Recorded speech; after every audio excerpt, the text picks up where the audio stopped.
దైవీమైన సంసార వృక్షం, మానవీయ వృక్షం రెండింటిని చూపించి ఈ సంసారాన్ని ఏం చేయాలి? అసంగం అనే శస్త్రముతో ఛేదించాలి.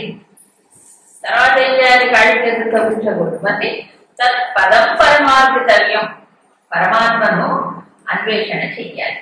ఎందుకు ఆయన్ని అన్వేషణ చెయ్యాలి? ఎందుకంటే అది శాశ్వతమైనది. ఒకసారి ఆ స్థితిని పొందితే మళ్ళీ సంసారంలోకి రాడు. అందుకు అదే లక్ష్యంగా పెట్టుకొని అన్వేషణ చెయ్యాలి. అయితే అన్వేషణ చేయడానికి మరి దారి మార్గాన్ని చూపించేది ఎవరు? ముందుకు నడిపించేది ఎవరంటే ఆయన. అందుకు ఆద్యం పురుషం ప్రపద్యే, ఆయనే శరణాగతిపోతారు. విచిత్రం, లక్ష్యం ఆయనే, మళ్ళీ మనం తీసుకెళ్లే మార్గం కూడా ఆయనే. శరణాగతి పొందితే కానీ పొందలేడు. లక్ష్యాన్నే శరణాగతి పొందాలి. లక్ష్యం ఆయనే కదా, మరి ఇంకెవరు శరణాగతి పొందారు? ఇప్పుడు సత్యేన పంథ విదదా దేవయాన అంటాడు. చేరుకోవాల్సింది పరమ సత్యం. మార్గం ఏమిటి? మార్గం కూడా సత్యమై ఉండాలి. అసత్యము నుండి సత్యములకు అంటే సత్య మార్గం గుండానే సత్యాన్ని చేరుకోవాలి తప్ప అసత్యాన్ని డైరెక్ట్ గా పోలేడు. సో భగవంతుడిని పొందాలి అంటే భగవంతుడే శరణాగతి పొందాలి. ఇంకొకడు ఎవడు మనని అటువైపు నడిపించలేడు. ఏంటి? నేనే మార్గమును నేనే గమ్యమును. గోడల మీద వాక్యాలు కరెక్ట్ స్టేట్మెంట్. గమ్యం ఆయనే, గమనం కూడా తానే. ఆయనే శరణాగతి పొందితేనే ముందుకు వెళ్తాడు, ఇంకొకటి కాదు. ఎందుకని అంటే అసలు ఈ ప్రపంచానికి ఆది ఎక్కడి నుంచి ఈ ప్రపంచ సృష్టి మొదలైందో ఆయన మూలం కదా. కాబట్టి ఆయనే శరణాగతి పొందాలి. సరే, ఇప్పుడు శరణాగతి పొందాలి, దీంట్లోంచి బయటికి రావాలి అని అంటే దానికి కొంత ప్రిపరేషన్ ఉండాలి. ప్రిపరేషన్ చేస్తే తయారవ్వాలి.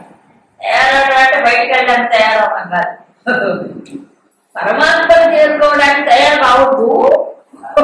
చూడండి, బయటికి వెళ్ళడానికి, సినిమాకి వెళ్ళడానికి, బజార్కి వెళ్ళడానికి తయారవుతారు మనుషులు. మరి పరమాత్మను చేరుకోవడానికి తయారు కావద్దా? తయారు కావాలి కదా. అంటే ఎట్లా తయారు కావాలి? భౌతికం కాదు ఇది, లోపల ప్రిపరేషన్. ఎలా సంసిద్ధులు అంటే ఇది మానసికమైనటువంటి సంసిద్ధత. దానికి చెప్పారు, ఒకటి మానమోహములు, తర్వాత సంఘదోషములు, ఈ రెండు వదిలించుకోవడం. తర్వాత వినివృత్త కామాన్ని, ప్రాపంచికమైనటువంటి కోరికలు, విషయ చింతన వల్ల ఏర్పడేటువంటి వాటి నుంచి వినివృత్త వెనక్కి రావాలి. మీరు భలే చెప్తారండి, ఇవన్నీ వదిలిపడుతున్నారు. ఇష్టం కష్టం అంటే ఎప్పుడు కష్టం? దీని విలువ తెలియనప్పుడు కష్టం. ఏది? పరమాత్మ ఎవరు, పరమాత్మని ఎందుకు పొందాలి, పొందితే ఏమిటి ప్రయోజనం అనేది ఇందాక ఇప్పుడు దాకా చెప్పింది అదే. తెలియనప్పుడు కష్టం, తెలిసిన తర్వాత ఇదే లక్ష్యం అనుకున్నప్పుడు ఇదే సుఖం, ఇదే శాంతి, ఇదే శాశ్వతం తెలిసిన తర్వాత వెనక్కి రావాలి. అప్పుడు కూడా ఇంకా దాంట్లో కూర్చుంటే ఇంకేమన్నారు మరి? అందుకని వెనక్కి రావాలి, తెలుసుకుని తర్వాత. అందుకే సంఘదోషాలు తెచ్చుకోమన్నాడు. మానమోహాలు వదిలిపెట్టుకుంటేనే కాదు ఇంకా అధ్యాత్మ నిత్యాహ. తర్వాత మరొకటి, ఇవన్నీ నిలుపుకోవాలి అంటే అధ్యాత్మ నిత్యత్వం, అది ముఖ్యం. అధ్యాత్మ రూపంలో, ప్రత్యేగాత్మ రూపంలో పరమాత్మ ఎప్పుడు ఉన్నాడు. ఆ స్ఫురణ, ఆ స్మరణ మర్చిపో. తనలోనే నిత్య నిరంతరము ఈ ఉపాధులన్నింటినీ ప్రకాశింపజేస్తూ తనని ఒత్తి విశ్వానికి ఆధారంగా ఉంటాడు.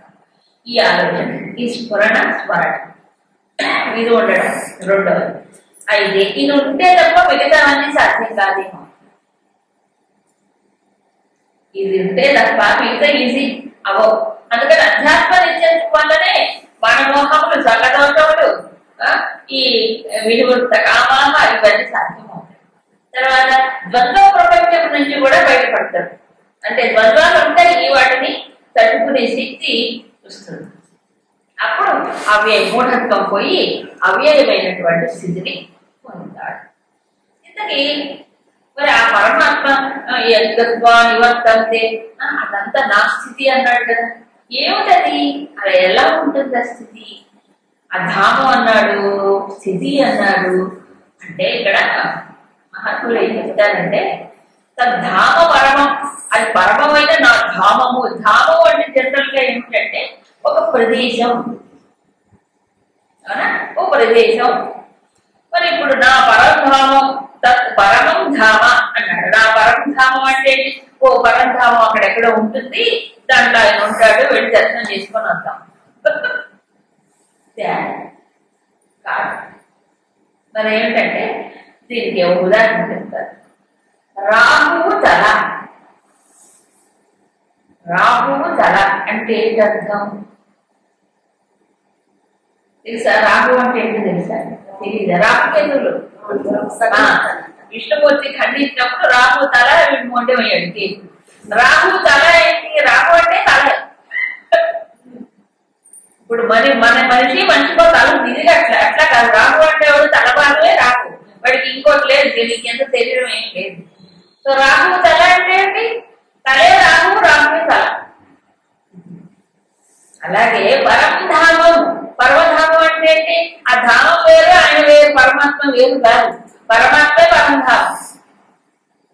వీడు ఇక్కడ ఉన్నాడు, ఎవడు ఈ ప్రపంచంలో ఉన్నాడు కాబట్టి వీడికి చూపించేటప్పుడు అది పరమధామం అని చూపిస్తున్నారు అంతే, వేరే ఏం లేదు. ఇప్పుడు ఆ స్థితిని పొందాలంటే అన్వేషణ చేయమన్నాడు కదా. అన్వేషణ చేయాలంటే మనకు లైట్ కావద్దు. లైట్ ఇప్పుడు ఎక్కడికైనా వెళ్ళాలనుకోండి, ఎగ్జాంపుల్ లైట్ కావాలి కదా, వెలుగు కావాలి కదా. ఈ ప్రపంచంలో 3 వెలుగులు ముఖ్యమైనవి ఉన్నాయి. ఏమిటది? సూర్యుడు, చంద్రుడు, అగ్ని.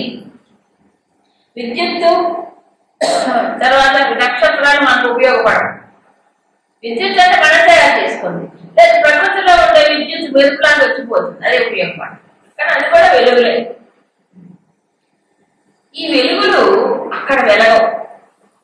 అంటే ఆ పరంధామమును ఈ వెలుగులు వెలిగించవు. తత్ నా భాసయతే సూర్య. ఆ పరంధామమును సూర్యుడు వెలిగించడు, చంద్రుడు వెలిగించడు, అగ్ని వెలిగించడు. ఇదేమిటి? ఈ 3 లేకపోతే ఏముంటాయి అక్కడ? ఇక వెలిగే లేదు కదా అర్థం. వెలిగే లేదా? వెలిగించవు. ఇవి వెలిగించడంత మాత్రం చేసి వెలుగు లేదనుకో. ఎందుకు అక్కడ ఇవి వెలిగించవు అని చెప్పారు? చాలా లోతైన అర్థం ఉంది. సూర్యుడు వెలిగించడు, చంద్రుడు వెలిగించడు, అగ్ని వెలిగించడు అన్నాడు. అప్పుడు వెలుగు లేదని అర్థం కాదు. కారణం ఏంటంటే వెలిగింపబడేది, వెలిగించేది 2 ఉన్నాయి. ఇప్పుడు మనం అందరం కూడా మనకి సహజంగా శరీరాలకు వెలుగు లేదు, చమక్ చమక్ అలా వేసుకుంటే వెలుగు. పట్టపగలు సూర్యుడు, అవునా? ఇప్పుడు ఇక్కడ మనం లైట్ వేసుకుని ఆ కాంతిలో ఈ వస్తువులన్నింటినీ చూస్తున్నాం. ఈ వస్తువులకి వెలుగు లేదు, మనకి వెలుగు లేదు బాహ్యంగా. ఆ లైట్ వల్ల ఇవి కనిపిస్తున్నాయి, అవునా? ఇవి ప్రకాశింపబడేవి, అది ప్రకాశమును ఇచ్చి. ఇది ఈ ఎగ్జాంపుల్, అవునా? ఇప్పుడు ఈ ప్రకాశించబడి ఈ వస్తువులు ప్రకాశమును ఇచ్చే దాన్ని ప్రకాశింపజేస్తాయా? ఈ పుస్తకము ఆ బల్బుని ప్రకాశింపజేస్తుందా? ఈ బల్ల ఆ బల్బుని వెలిగిస్తుందా? ఈ మైకు ఆ బల్బును వెలిగిస్తుందా? లేదు. ఆ ప్రకాశములు ఇవన్నీ చూస్తున్నాం. ఈ ప్రకాశింపబడేవి ఇవి దాన్ని ప్రకాశింప చేయలేవు. సరే, ఇది అంటే చెప్పడం ఏం లేదు, అందులో కొంచెం బుర్ర ఉపయోగించాలి, ఏం లేదు. ప్రకాశింపబడే వస్తువు ప్రకాశాన్ని ఇచ్చేది. ఈ వస్తువుకి ప్రకాశం లేదు, దీని ప్రకాశం తిరిగి పడి మనకు తెలుస్తుంది. దీనికి లేదు కదా, ఇది దీన్ని ఎలా ప్రకాశింపజేస్తుంది? చేయలేదు.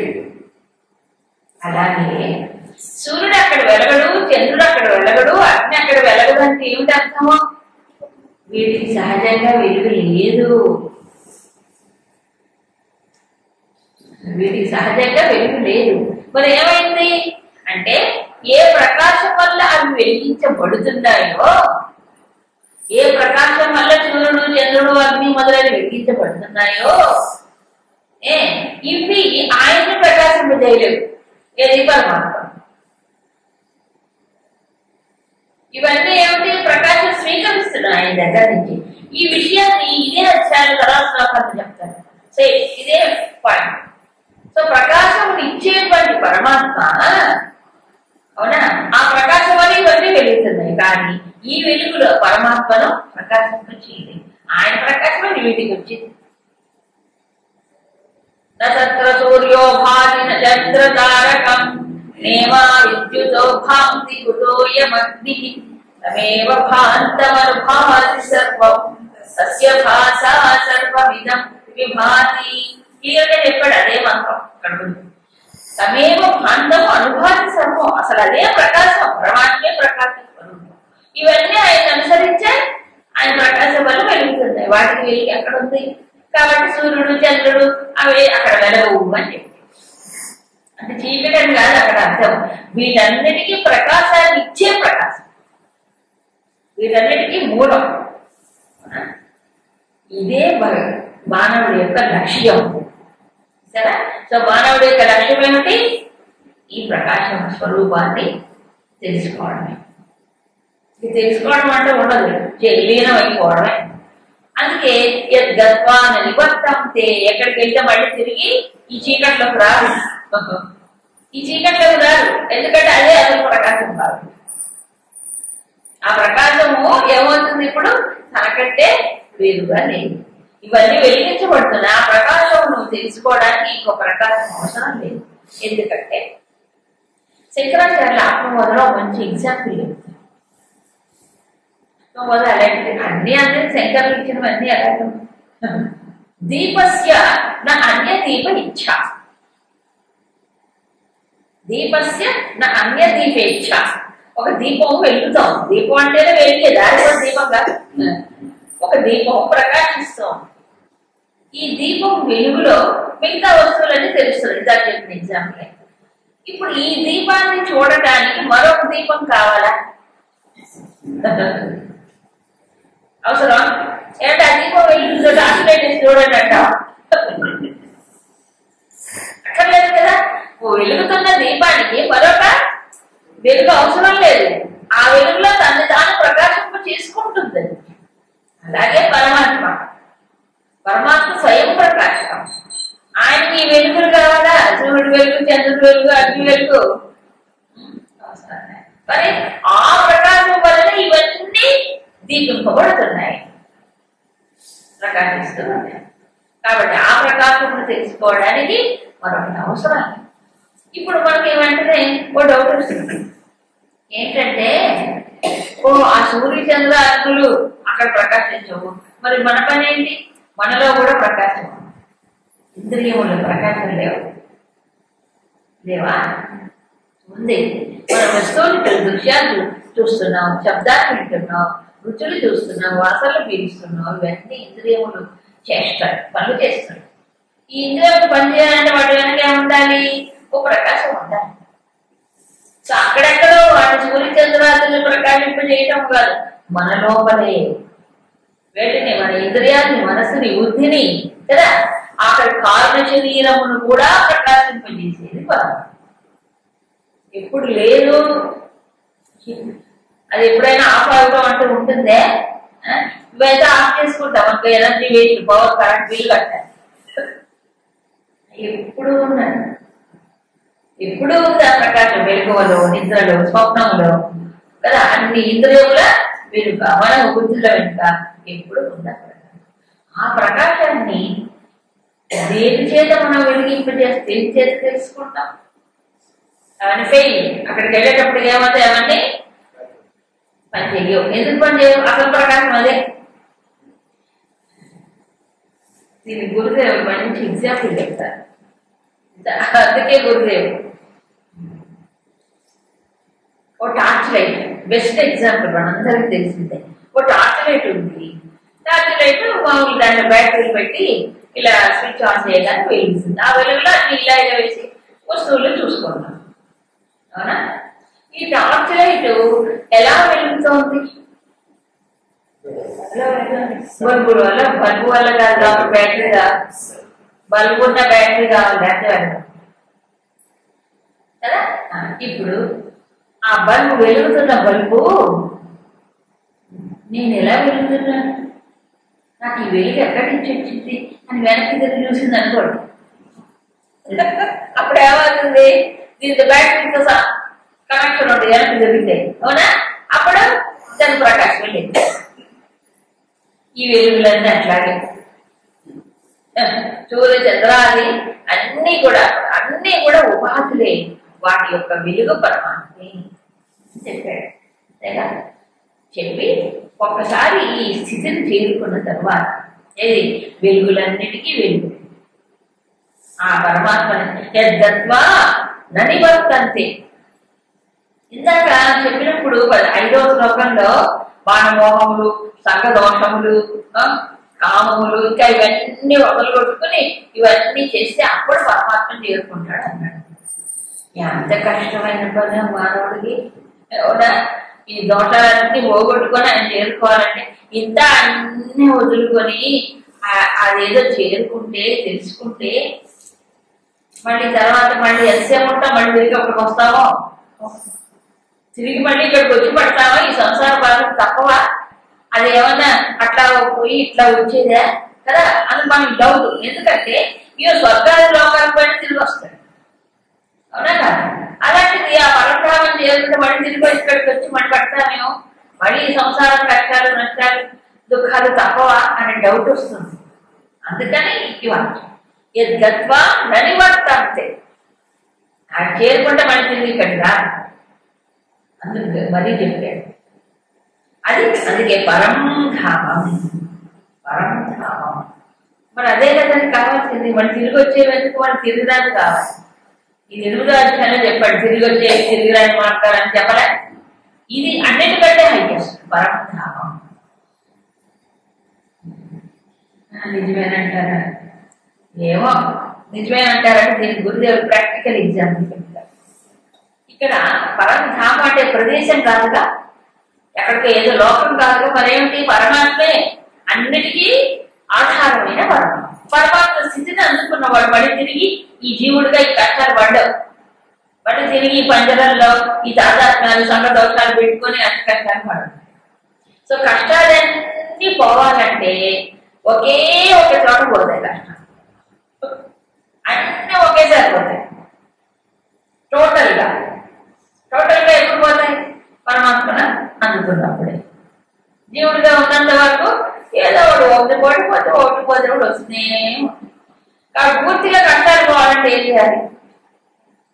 దేవుడా నా కష్టాలు తీసుకోవాలి, ఒక ఇష్టం నా కష్టాలు తీసుకోవాలి, తీరాలంటే నాలో ప్రవేశించు, అయిపోయింది కష్టాలు. అదే చెప్తున్నాయి.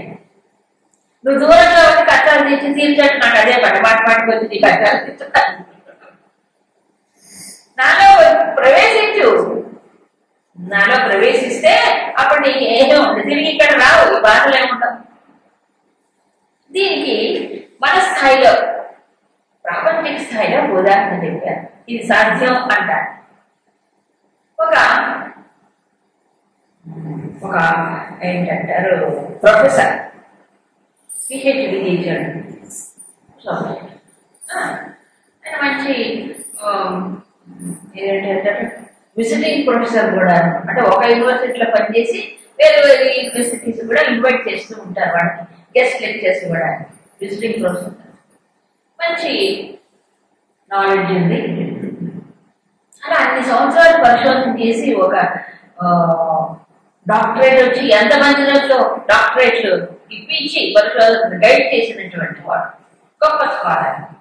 అలాంటి ఒక వ్యక్తి ఒక దాంట్లో ఒక ప్రొఫిషియన్సీ వచ్చిన తర్వాత అలాంటి వాడు మళ్ళీ కిందికి వచ్చి కేజీ క్లాస్లో పాఠాలను నేర్చుకోవాలా, 10th క్లాస్ ఫిజిక్స్ బుక్ తర్వాత అక్కర్లేదుగా.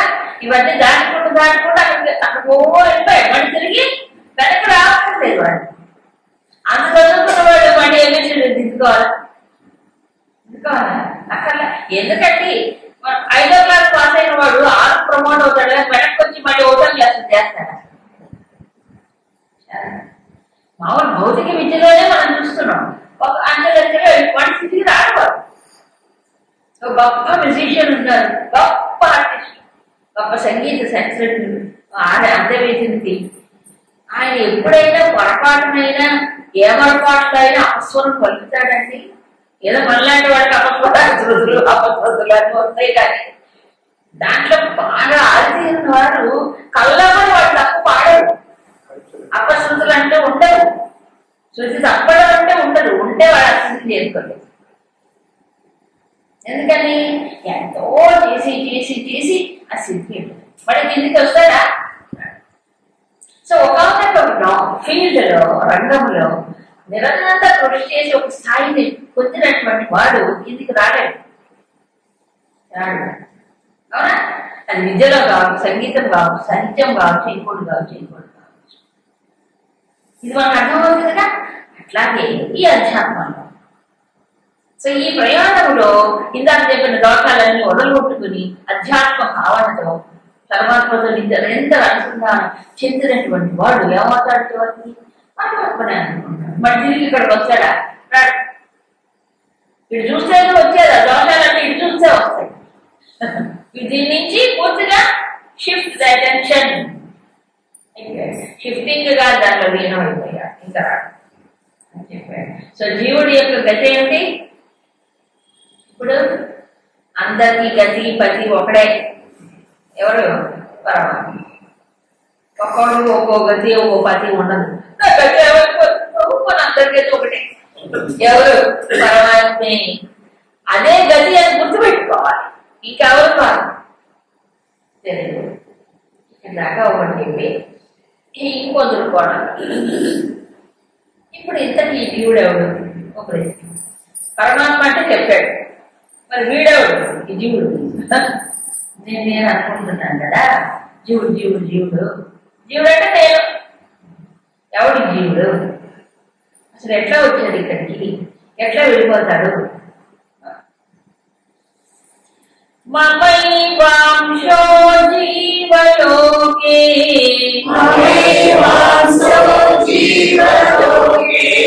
జీవభూత సనాతనః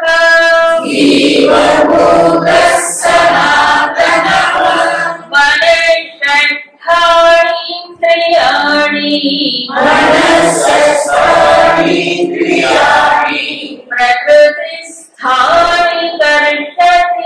ప్రకృతిస్థాని కర్షతి.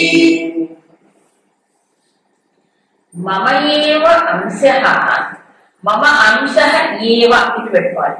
మమ అంశః ఏవ, నా అంశమే జీవభూతః జీవలోకే. నా అంశమే, నా అంశం అంటే ఏంటి? సనాతనః మమ అంశః, సనాతనమైనటువంటి నా యొక్క అంశయే జీవలోకంలో జీవుడుగా అయ్యాడు. జీవభూత అంటే జీవుడుగా అయ్యాడు. అయ్యి ఏం చేస్తున్నాడు? మనస షష్ఠాని ఇంద్రియాన్ని, మనస్సుతో కలిపి 6 ఇంద్రియములు, మనస్సుతో కలిపి 5 జ్ఞానేంద్రియములు, మనస్సు మొత్తం 6. వీటి ఎక్కడున్నాయి? ప్రకృతి స్థాని, ఈ ప్రకృతిలో ఉన్నాయి. ప్రకృతిలో ఉన్న ఈ 6ంటిని కర్షతి అంటే ఆకర్షిస్తుంది. ఇవి మనవి కావు. మనవి మన అనుకుంటే ఇంద్రియాలు మనవే, ప్రకృతిలో ప్రకృతిలో ఏవి? ఇంద్రియ శక్తులు ప్రకృతి. అందుకే మనకి చిన్నప్పుడు తక్కువ పోతలు చదువుకున్నాం. ప్రతి ఇంద్రియానికి ఒక అధిదేవత ఉంటాడు. ఉంటాడా? ప్రతి ఇంద్రియం అంటే ఇంద్రియ ప్రకృతి శక్తులు ఎక్కడున్నా బయటేగా. కాబట్టి ఇంద్రియ శక్తులు మనలో లేవు అసలు. ముందు ఈ శరీరం నిర్మాణం అవుతూ ఉండగా ఏమైనా ప్రకృతిలోంచి తీసుకొచ్చుకుంటున్నారు. అందుకని ఇవన్నీ మన దాన్ని చెప్పుకోవడానికి సున్నా. ఎందుకంటే ఎలా నిర్మాణం అని చెప్పండి? పంచతన్మాత్రలు. అవునా? పంచతన్మాత్రల్లోంచి వచ్చే కదా ఏమిటి? ఇంద్రియ శక్తులు, ప్రాణములు, రాజసిక తామసిక సాత్విక అంశంలోంచి వచ్చాయి. తామసిక అంశం ఇవన్నీ తయారైన తర్వాత శరీరం వచ్చింది. రాజసిక అంశంలోంచి పంచ ప్రాణములు వచ్చాయి. తర్వాత పంచ కర్మేంద్రియాలు వచ్చాయి. సాత్విక అంశంలోంచి పంచ జ్ఞానేంద్రియములు, అంతఃకరణం వచ్చింది. ప్రకృతిలోంచి కావాలి మనమే. ఇది ఒకటి దాని మనకంటే ఏముంది చెప్పుకోవడానికి. సో ఈ కంట్లో ఉండే శక్తి నేను కాదు, నాది కాదు, అవునా? చెవిలో పనిచేసే ఇంద్రియ శక్తి నాది కాదు, అన్ని ప్రకృతిలో ఉంటే ఇక్కడ ఎక్కడ పనిచేస్తున్నాయి? కక్షతి ఆకర్షిస్తున్నాడు శరీరాన్ని తెచ్చిపెట్టాడు. అక్కడి నుంచి ఎవరు పెట్టాడు? జీవభూత సనాతన. ఆ సనాతనుడైనటువంటి పరమాత్మే ఇక్కడేమో ఆయన అంశే జీవుడయ్యి ప్రకృతిలోని తీసుకొని ఇక్కడ పెట్టాడు. అందుకే వెళ్ళేటప్పుడు మళ్ళీ ఇక్కడ ఉంచదేమి తర్వాత శ్లోకంలో వస్తుంది, అవునా? ఇందులో కొన్ని విషయాలు మనం తెలుసుకోవాలి. ఇప్పుడు ప్రకృతిలో తీసుకొచ్చి ఈ ఉపాధిలో పెట్టింది ఎవరు? ఇంతటి జీవుడా? అసలు జీవుడు తెలుసా అండి? ఇప్పుడు ఈ భగవద్గీత తెలిపేదాకా తెలియదు, లేదు అక్కడి నుంచి తెచ్చుకొని సంగతి తెలుసా? మరి మనకు తెలియదు కదా, మరి ఎవరికి తెలుసు? ఎవరు తెలిసిన వాడికి తెచ్చి పెట్టాలి. ఎవరు పెట్టారు? పరమాత్మ. అందుకే సనాతన మమ అంశ ఏవ. ఇక్కడ కొంచెం మిలికొంది. మమ అంశ ఏవ, నా అంశయే అన్నారు. ఇది పట్టుకుంటారు మీరు, విశిష్టాద్వైతులు పట్టుకుంటారు. నా యొక్క అంశమే అన్నారు. ఓ పరమాత్మ వేరు అంటే ఒక అంశ జీవుడు అంటాడు. అప్పుడు అద్వైతం లేదు కదా, ఎందుకంటే ఆయన అంశ జీవుడు అన్నాడు కదా. అంశయే ఎప్పుడు కూడా అంశ ఆయన ఎలా తెలిసిపోతుంది? వీడు వాడే అంటాడు. ఇక్కడ అంశ అన్నప్పుడు అదే అర్థం వస్తుంది మామూలుగా. అయితే ఇక్కడ శంకరాచార్యులు అంశ అనే దానికి వివరణ ఇస్తారు. ఏమని అంటే, అవిద్యామృతోపాధి పరిచ్ఛిన్న అవయవ అంశ ఇవ కల్పిత. అవిద్య ఉపాధి ఉంది కదా, కారణం శరీరం, ఆ దాని చేత పరిచ్ఛిన్నం అవటం అంటే కండిషన్డ్, పరిమితం అవటం చేత ఏమిటి? ఒక అంశగా ఇక్కడ కల్పించబడతాం. అంశ అనే భావం కల్పించబడతాం. ఎందుకంటే చెప్పే జీవుడు కదా, జీవుడికి బోధపడేలాగా చెయ్యాలి. కాబట్టి అవిద్యలో నుంచే జీవుడు చూస్తాడు ఎప్పుడు ఏదైనా. కాబట్టి అవిద్య అనే ఉపాధి పరిచ్ఛిన్నం అవడం వల్ల ఇక్కడ అంశ అనే విషయం చెప్పాల్సి వచ్చింది. కల్పించబడింది తప్ప నిజానికి లేదు, అంశ కాదు. ఎందుకంటే ఒకవేళ పరమాత్మలో కనుక అంశ ఉంటే, అంశి అంటే అంశలు కలిగేది అంశి, సూర్యుడు, సూర్యకిరణాలు. అట్లాగా పరమాత్మ కనుక అంశలు ఉంటే, డివిజన్స్ ఉంటే, విభాగములు ఉంటే, ఆ విభాగములు పోతే ఆయన కూడా నాశనం అయిపోవాలి అంశలు ఉంటే, అవునా? మరి అంశం లేదు కదా పరమాత్మలో, నాశనం కదా, ఆయన సనాతనంలో అవ్యయుడు కదా, ఆయన నాశనం లేదు కదా. అంటే అంశాలు ఆయనలో ఉన్నాయా? మరి ఇప్పుడు కల్పించబడ్డాయి. దీనికి శంకరులు 2 ఉదాహరణలు చెప్పారు. ఒకటి, జలములో ప్రతిబింబించిన సూర్యుడు. జలములో ప్రతిబింబించిన సూర్యుడు, ఎక్కడో పైన సూర్యుడు ఉన్నాడు, ఇక్కడ ప్రతిబింబం ఉంది. అంతే, ఈ ప్రతిబింబం సూర్యుడికి అంశ అని అంటున్నాము, అవునా?